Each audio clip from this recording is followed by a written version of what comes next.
ඉතිං රිදම් ආර්ට්ස් ඇකඩමියට අවුරුදු 5ක් වෙනවා පටන්ගෙන අපි ඒ වෙනුවෙන් පාරේ ඉන්න මනුස්සයන්ට කෑම වේලක් දෙන්න තීරණය කරා ටීම් එකේ හැමෝම.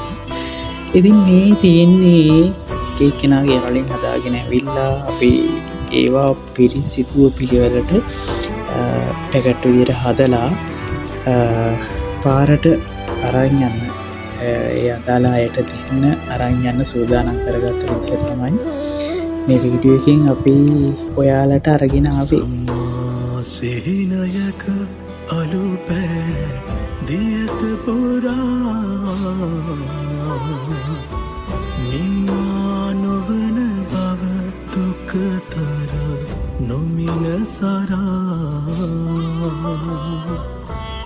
එම්බා මහණෙනිගේ බුදු පදවිදරා පෙම්පා වැතිරුවේද රැසහිමි සිරුර අරා.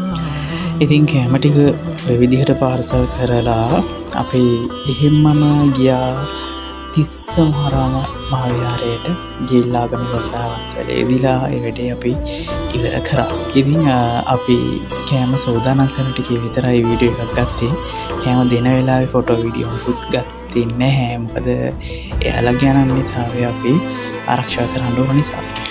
ඉතින් මේලි මහත්තයෝ කියන මගේ කණ්ඩායම ඉතින් ගොඩක් ස්තුතියි හැමෝටම මේ වැඩ ටික තුනට. ඒකත් එක්කම මතක් කරන්නම් අපි මේ ප්‍රෝග්‍රෑම් එක මේ සමාත්‍රා ඔයාලගේ ඉස්කෝලේට දහම් පාසලට අපි එන්න සූදානම්ව ඉන්නවා.